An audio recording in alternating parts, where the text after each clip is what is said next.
Okay, everything is edged and ready to go, and now I'm going to go ahead and assemble my tags. I think that'll be the easiest way to go. Go ahead and get them ready to slide in. So I'm going to take a tag and this.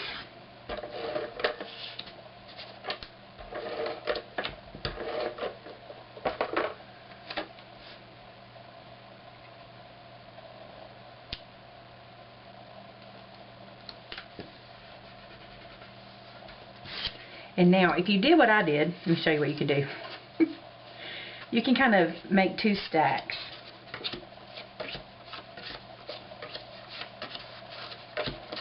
Because I did 2 of each one, you know. And then, putting this one here because I started there, I'm going to do this. Now then, I can just flip this over and go and know that I won't get 2 of the same ones on any one.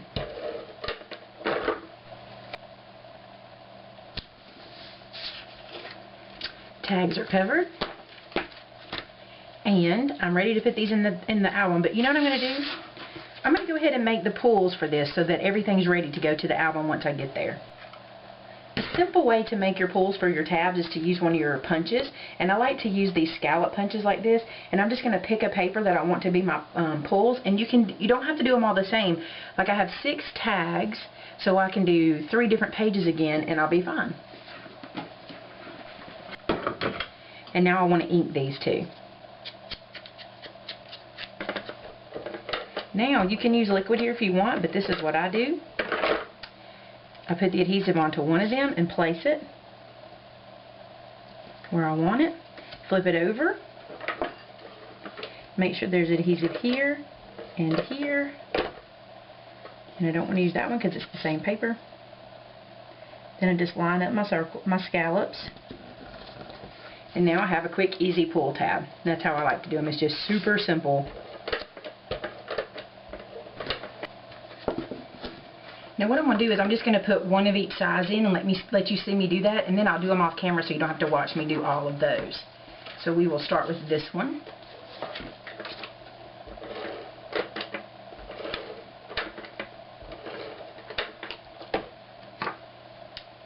Place it here.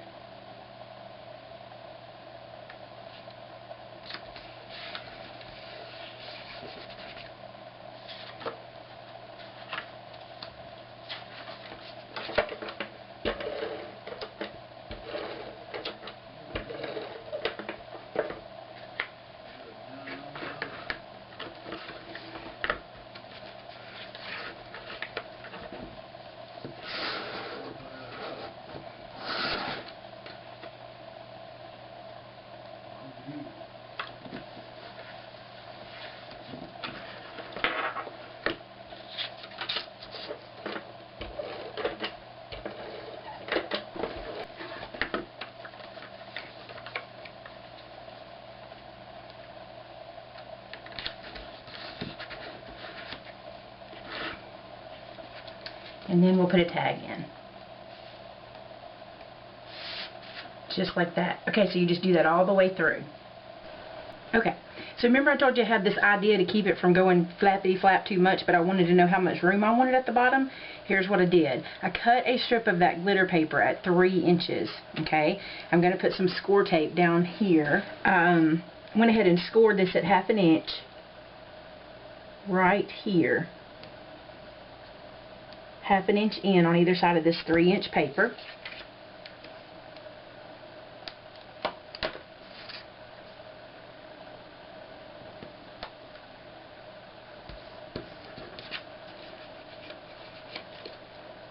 A little bit of overhang, but I'm not going to stress over that too much. And now I'm going to take this off, and I will show you what I mean by the score. See, I scored that. So now I have like this shape. What I'm going to do is at the bottom, where the first bag releases on both sides, okay, I'm going to take this and I'm going to tuck it up in there. It's the same width as my bag. Just going to take that and tuck it and stick it. I'm going to peel this one. This is going to be like a stop or a lock or a binding, even an extra binding. And I'm doing the same thing where my first bag releases. Gonna let that get in there like that. I'm gonna close it down and see how that kind of makes the book. I could have done this before. The reason I didn't is I wasn't sure where I wanted it to land. So by doing it like this, I'm going to do that real quick. I know. Now when you sit it up, the wheels come out and it stands on its own. Can you see that? I'll show you in pictures how it stands on its own. And it's not going to go any wider than that. I know that. And I'm okay with that. That's why I have that stop. But we can still open it. No problem. Okay? So I'm not adhering it in there. I can't do that. Because I need the looseness because of the type of project this is. This is getting super duper fun. Okay, so now we need to work on a closure for the top. And I want to put in here a large photo mat on both sides. I think I'm going to do something similar to this shape, and I'll show you how I'm going to do that. But I want to show you what I'm going to do here, because I want to make this photo mat, and this part's going to be a little bit, you know, trial and error-y. But I'm going to trace this.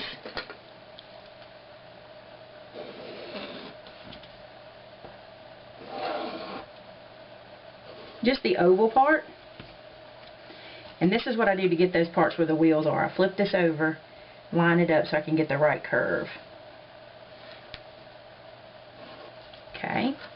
Now, I'm going to go ahead and cut this inside that oval. Now, if I was really good, I could go ahead and mark it, but I don't think I'm really good. I'm just going to take my scissors and take my time and get one cut out really well.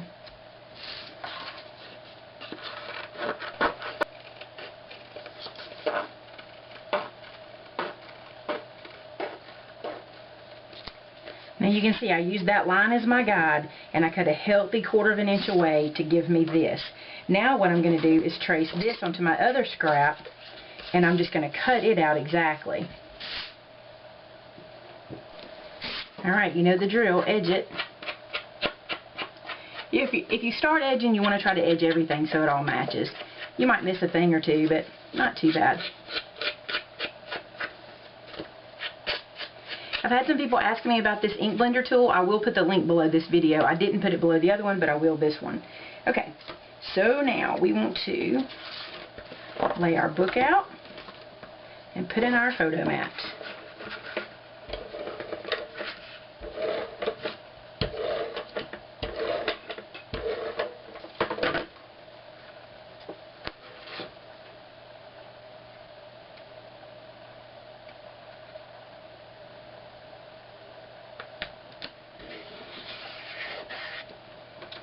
So there's one, and the other. So we got little mats to put big pictures in. Oh, it's going to be so cute. I'm still not sure how I want to close it. I'm thinking about it. I just hadn't decided yet. Okay, so let's put Cinderella on the front, or little Lydia, I should say. For Cinderella, or for the princess, I'm going to need some foam squares. I already know, because I'm going to glue her to this base. I'm going to sit something under here so that it will sit up for you guys to see it. Oop, that didn't work.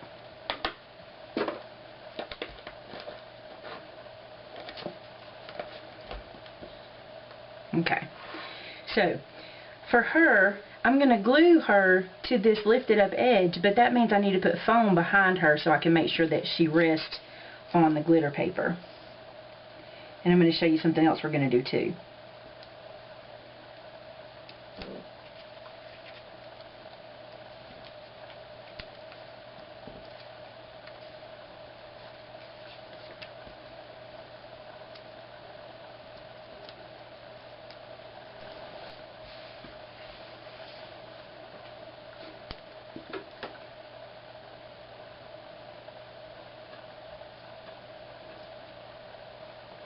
So I ran a wee little bit of glue, whoops, right on the bottom. And the other thing I want to show you is, because this foam is going on glitter, I'm going to put a dot of this craft tape, this craft glue on there too, just to be sure it adheres good. She is precious. And I'm going to let a little bit of that base seep out or show underneath, because that's kind of her landing point. Oh, how cute is that? Oh my gosh, she's going to love this.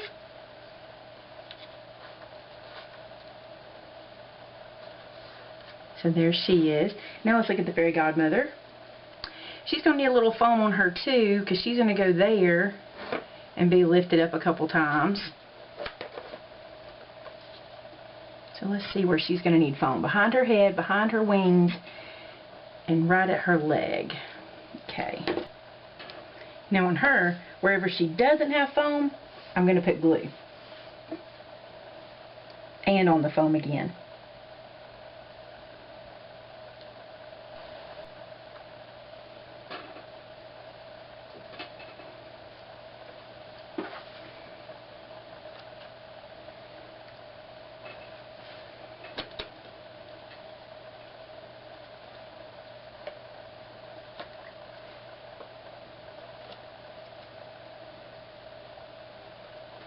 So now she'll stay really good. And this is the little wand I made. It's just a piece of black with a little star on it. And I'm just going to adhere it under her hand.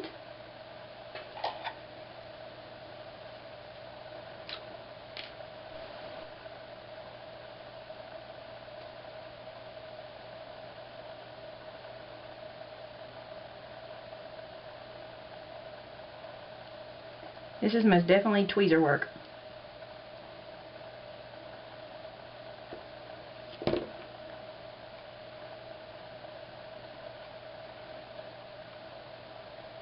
Oh, she's cute.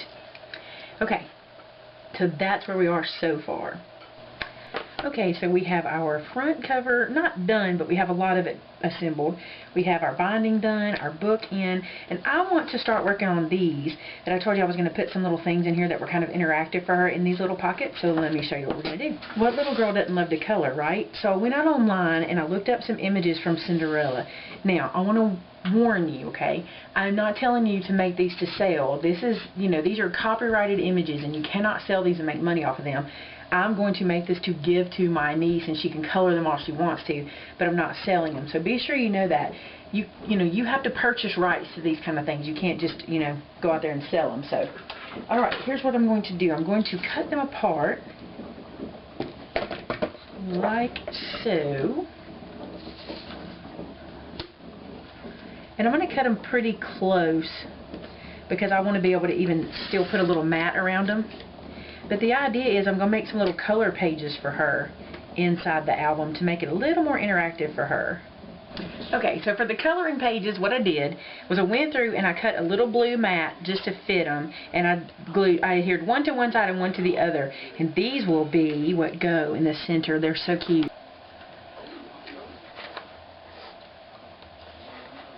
So I just place those in, and look, I want to show you. Whenever she opens it, she'll have a little color sheet in these little pieces, and she can pull them out and color, and then put them back in, and she has little artwork that she did in her album. I just think they're so cute. So there is that. I want to work on the closure. I have an idea for it, and I want to go ahead and get that done. So what I did was I went out on the computer again, and I found this little image of a crown. Now, if you can freehand one, by all means, freehand one. I think it'll be fine. But I found this little image.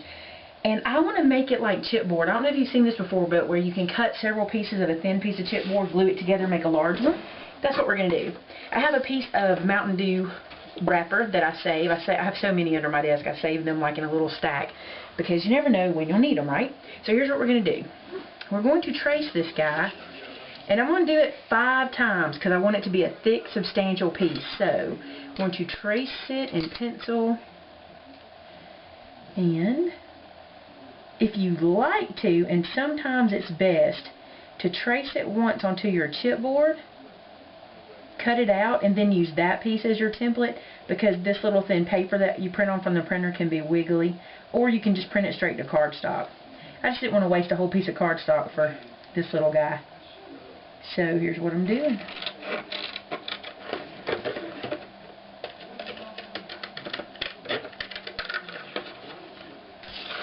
Now what I'm going to do is,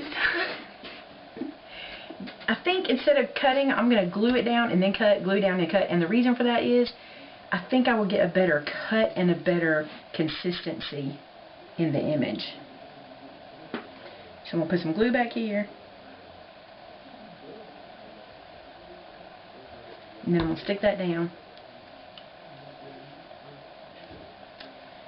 to the card stuff. I'm going to let it sit for just a second, and then I'm going to cut that out. And I'm going to continue doing the same process till I have it 5 pieces thick. Alright guys, so as I was working on it and I got to the 4th level, I felt like that was thick enough, so I did not do a 5th. I only did 4. And then I took a little bit of sandpaper and just went around the edges, and that's all I've done so far.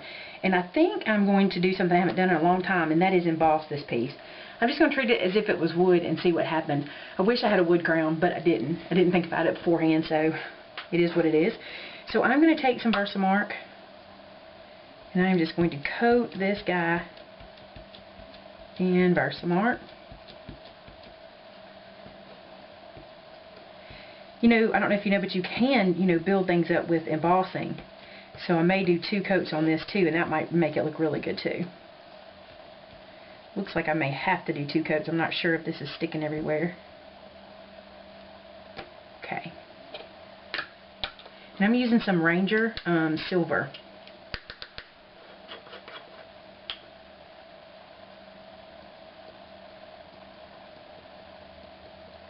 I'm going to color the edges, so I'm not too worried about those.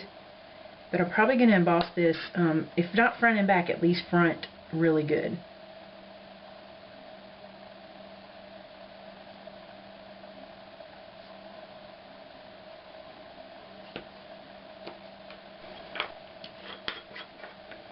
You might notice that I switched out my mat. The reason is I have ruined mats doing this embossing, and so I switched it out so as not to ruin another one.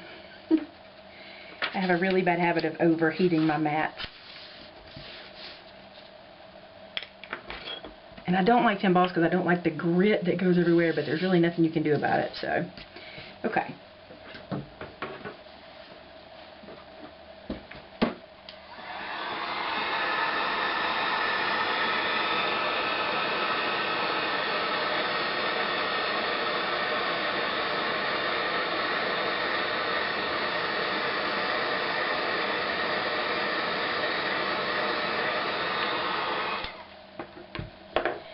Now these are also from SaCrafter's. Do you see these beautiful frames? And I've decided last minute to do something. I'm going to attempt this and see if it works. But these are gorgeous. And the first thing I'm going to do is emboss them in that same silver. So I'm going to do that real quick.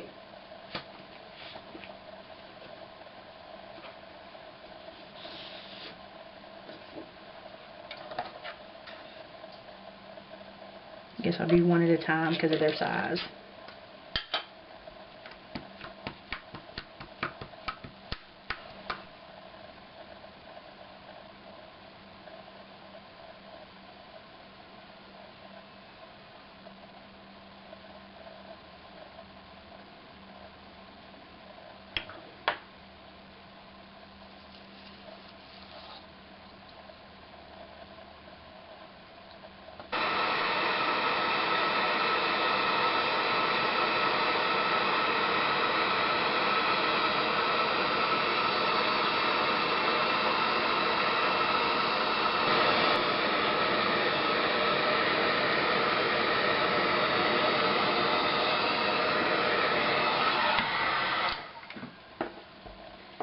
That is so pretty. I'm not putting 2 coats on this, and the reason I'm not, I'm bringing it up close. Look at how it looks almost like the glitter paper because it has a little texture in it, so it kind of matches. So I'm going to set that aside and let it cool because it's hot. And then let's do this one. And I need to do the top portion because this is probably going to show. So I'm just going to go ahead and do this section.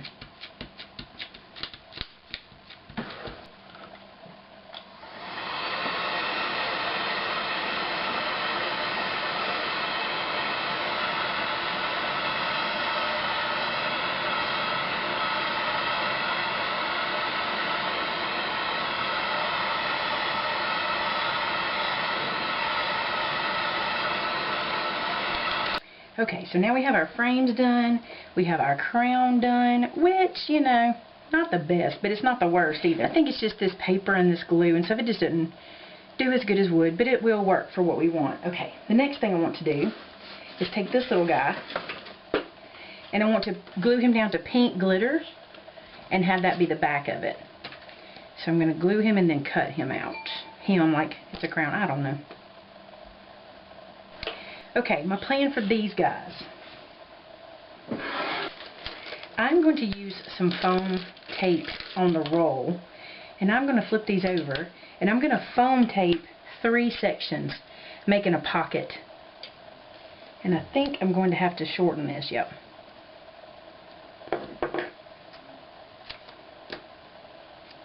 Just going to cut it in half. Down the middle. Ooh, it is sticky. Okay. Now then, I'm going to run this down here at the bottom.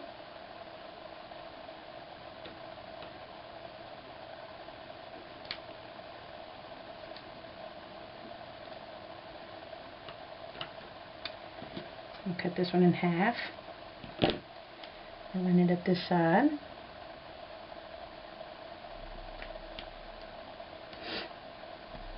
Like so.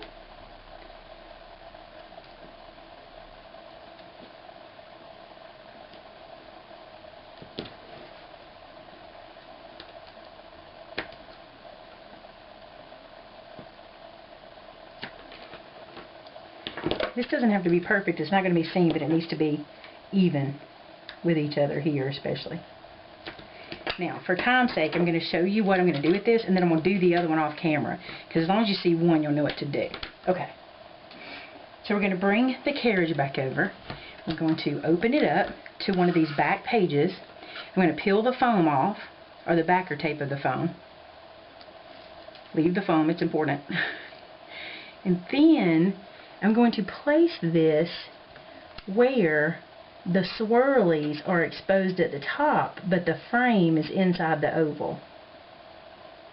I want those corners to go right to the edges there, so that when we close the book, you see that, like the top of the carriage. Isn't that perfect for that? Oh my gosh. Perfect. I'm going to do the same thing with the other one, and then we'll finish our closure out. Oh, and the reason we did the foam is now she can slide a picture in there. Won't that be cute? I love it. Okay, I'll get right back with you.